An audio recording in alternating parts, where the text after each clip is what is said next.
Assalamualaikum warahmatullahi wabarakatuh.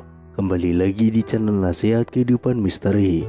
Pada video kali ini saya akan membahas tentang Nabi asli dari tanah Jawa, bukan dari Arab. Islam merupakan agama dengan standar akal dan logika yang ketat. Ini formula ajaran baru yang memadukan kaidah metafisika dalam balutan fisika dasar penciptaan jagat raya beserta isinya. Itulah kenapa Islam jadi mudah begitu diterima di belahan dunia manapun, termasuk di negeri keramat ini. Kami akan membatasi kajian sisi keramat itu dari sudut pandang arkeologis, sebagaimana temuan Plato dalam Timaeus et Critias, Stephen Oppenheimer dalam Eden in the East, dan Aresio Santos dalam Atlantis, The Lost Continent Finally Found. Berikut temuan terbaru para peneliti di Gunung Padang, Lembah Bada, dan Borobudur, peradaban besar 2-3 dimensi yang telah dikembangkan leluhur kita dan telah disepakati sebagai yang tertua dalam skala dunia. Data faktanya sulit dibantah, autentik. Dari penelitian mereka lah mencuat nama Lemuria, Atlantis, dan Dwi Pantara. Ketiganya mengembangkan ajaran yang sama, yaitu Sundayana atau pemujaan matahari. Percaya atau tidak, sampai hari ini kita masih menjalankan laku itu tanpa kesadaran yang utuh. Supaya kita tidak kehabisan energi mengulas riwayat sepanjang 70.000 tahun ke belakang sana, cukup kami sodorkan nukilan dari sebuah naskah Layang Joyoboyo atau Layang Noto, berdasarkan manuskrip yang dikumpulkan oleh Raden Mas J.R. Basuki dan Michael Swart, yang disusun dan diahli bahasakan oleh Pangeran Bendoro Susetyo dan Setyo Hajar Dewantoro. Ini merupakan bagian dari manuskrip kuno Gunung Klotok yang berisi wahyu Tuhan yang ditangkap oleh Josono yang turun pertama kali pada 4336 sebelum Masehi.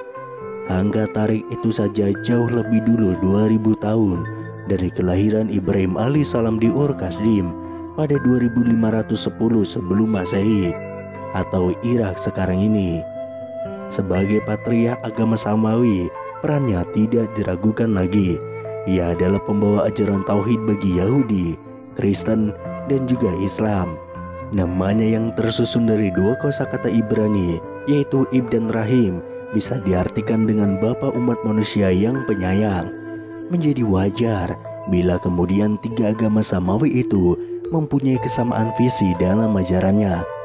Sebentar kita tinggalkan Ibrahim di Ur, kini kita menuju ke Mekah dan Madinah yang menjadi epicentrum ajaran Muhammad bin Abdullah. Islam yang ia bawa mendarat di sini nyaris sezaman dengan kehadirannya di dua kota suci itu, yaitu abad ke-6 Masehi. Mengacu pada visi besar Josono di atas, artinya kemapanan ajaran Sundayana kemudian mengalami perkawinan silang atau malah tergerus. Bagaimana cara membuktikannya? Mudah sekali, dengan memahami laku keberagamaan dan kehidupan kita hari ini yang masih dogmatris, doktriner, ataupun sebaliknya. Bentuk perkawinan mesra tersebut dapat kita temukan pada ajaran kaum sufi atau tasawuf atau teosofi, semisal Syekh Al-Akbar Muhyiddin Ibnu Arabi dan Maulana Jalaluddin Rumi. Dua mistikus besar Islam ini terkenal dengan teori emanasinya yang menyertakan matahari sebagai simbol puncak ketuhanan. Ajaran mereka selalu dikaitkan dengan Quran Surat Nur yang berbunyi, Allah pemberi cahaya kepada langit dan bumi. Ibnu Arabi menamakan teorinya ini dengan Wahdatul Wujud. Syekh Burhanpuri yang menganut ajaran itu dan masuk ke negeri Katulistiwa menerangkannya dalam kitab Martabat 7 setali 3 uang saja, sama membahas perkara cahaya dan matahari. Sekarang mari kita kembali pada Josono, sosok Rama Agung yang menyerap limpahan wahyu dan mencatatnya dalam kitab Layang Swara Dana 1 yang berbunyi, Hono kang hanitahake sidi panglingan Jawa, Sumarangan ceng soler wasai ceculuk Gusti. Sindungan Gusti kang sawara gesang, hanitahake sawara prawasanga gesang sidi panglingan Jawa. Saking payinat kang peteng, sanalika Gusti sumilahake trawang lamun teh, kang Gusti cinanten temuwu. yang artinya ada yang menjadikan tanah pengingat Jawa beserta segala isinya yang dijuluki Gusti. Dialah Gusti yang merupakan permulaan hidup, menjadikan permulaan aturan kehidupan tanah pengingat Jawa. Dari keadaan yang gelap, seketika itu Gusti merubahnya menjadi terang dan nyata. Apa yang Gusti ucapkan bertumbuh. Jawa yang dimaksud dalam teks itu bukan sekedar suku atau pulau dalam terminologi kita sekarang ini. Jika kita memahaminya berdasarkan pendekatan sastra Jendra, Hayuningrat Pangruating Diu, atau ajaran keindahan semesta untuk meruat keanggaraan diri, maka Jawa bisa dimaknai sebagai laku hurip nang suwung, kosong dari segala yang bukan dia. Jadi tanah Jawa adalah tempat terbaik bagi manusia untuk mengolah dirinya bersama Sang Yang Tunggal. Nukilan dari wahyu di atas berkenaan dengan semesta raya dan isinya. Ada juga yang bertalian dengan manusia dan kehidupannya dalam layang Joyo Boyo. Supaya sira warang Jawa bisa piwane pangerten marang tumita Jawa, uga tumita liyane ingkar sikiye, supaya sakebehing tumita bisa jumbo marang Gusti. Mula kang denggil puroso kang tan kena kinaya ngopo, ananing jalma tumitah ki wangkal marang Gusti kang paring urip lan patine kabeh tumitah kiye wahana Gusti.